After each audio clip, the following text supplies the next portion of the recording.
Hey and welcome back to Vlogmas. Today is day 14.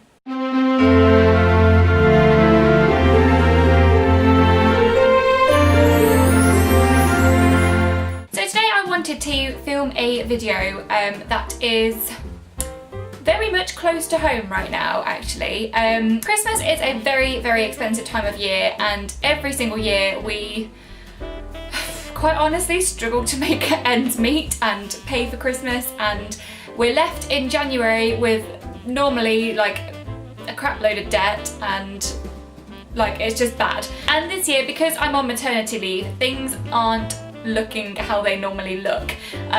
So we are having to do Christmas on an extremely tight budget this year, and I basically wanted to share with you my tips for doing Christmas on a budget, because I know it's a really tight time of year for many people, and I wanted to share my tips with you that we are actually following this year. Yeah, hopefully you find them helpful, and hopefully we can kind of, I don't know, do Christmas on a budget together. So the first tip that I have for you is spread the cost. This one I try and do every single year. I try and start buying presents in October time. However, this year, because I had a baby at the end of September, during October, Christmas was literally the last thing on my mind. So I didn't buy any presents in October, and now it's like we've had November, we're in December, and we're still buying some. So we haven't managed to spread the cost as much as we normally do, but that is my number one tip, is to spread the cost. In fact, I have previously bought Christmas presents in the January sales. That's a really good way of doing it. Like, even if it's just a couple, it kind of just takes the weight off in December really. So yeah, we try and spread the cost over like a number of paychecks, so that it doesn't all land in December and you've got like one paycheck to like cover all of it, because it just doesn't work.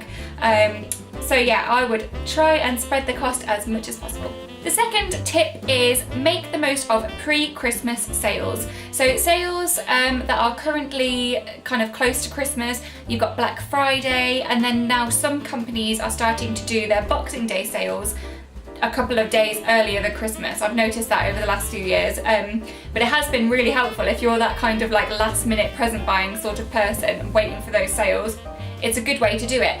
So wait until the deals come on or the sales come on. What I tend to do is sign up. So I've got like my favourite shops of where I like to buy things from, and I sign up for their like newsletters, because then you get an email when they've got offers on, so you can kind of like hop on that and then get your Christmas shopping done while there's a deal on. So yeah, try and make the most of offers and things like that, and sign up for as many newsletters in stores as you can, because then you get the deals emailed to you and it just makes life easier. The third tip I have is plan your gifts. I will never go Christmas shopping just being like, oh, I've got this person to buy for and this person, like a long list of people to buy for, without having an idea of what I'm going to get for them. Christmas shopping is stressful at the best of times. I love it, but there's so many people and it's so busy, and I just don't have the time or the patience to kind of stand in shops and be like, oh, maybe she'd like this, or maybe he'd like that, or like I don't have the time to do that. So what I tend to do is go online beforehand, pick out their gifts and like write it all down. This is what I'm getting this person, and then when I go Christmas shopping, I've got a big list. I know exactly what shops I'm going to, and you don't overspend as well then, because you've got your budget, you're sticking to it, and yeah, you've got a list of things to follow rather than just wandering around aimlessly being like, oh, that's nice, let me get that.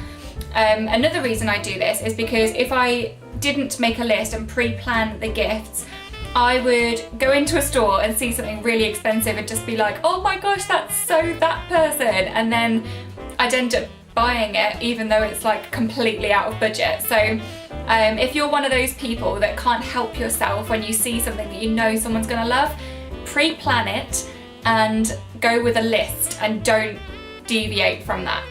That brings me on to my fourth point. Have a budget and stick to it. So that's where the kind of pre-planning comes in.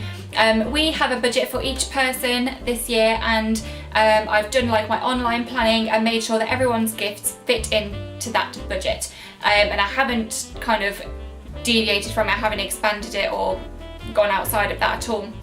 So it's really important to kind of look at your budget, see how much you can afford to spend on each person, and then make sure you stick to that. Don't go over your budget. My final tip for you today then is a little idea of things that you could do instead of buying presents. So I had an idea that you could give people your time instead of giving them a present. So if you're really struck for cash this year, you could write, I don't know, your mum a card saying, I want to take you out for coffee in the new year and spend like a couple of hours with you just chatting and catching up. So I think that's a really nice idea. Or you could do it with your brother and just say, oh, you know, come over and we'll cook you dinner one night. And that's their kind of Christmas present, is that you're spending time with them. I think the older you get, the more you realise that actually you don't want stuff, and like the most important thing is actually the time that you get to spend with your family and friends over Christmas. So this is a really nice way of like solidifying that and saving a bit of money as well, but just, you know, being able to set time aside and saying, on this date I'm going to take you out for coffee and we're going to spend time together, because the rest of the year we don't really get time to. So I think that's a really nice idea, one, to save money, and two, to kind of do what the most important thing is at Christmas and spend time with the people you love. So I hope you have found my top 5 tips useful, guys. Let me know what your tips are as well. As I said, I'm on maternity leave this year, and so our budget is very tight to say the least. So if you've got any money saving tips for me of how to do Christmas on a budget, leave them in the comments down below, and I will read them and take note. So I hope you really enjoyed this video, you guys, and found it useful. Give it a big thumbs up if you did, and do not forget to hit the subscribe button down below and the little bell so you don't miss a thing over Vlogmas. We've got 10 more videos to go and then it's flipping Christmas. Yes, so excited, I can't wait. Anyway, sidetrack. I'm really excited. I hope you have a really great rest of the day, you guys, and I will see you tomorrow. Love you, bye.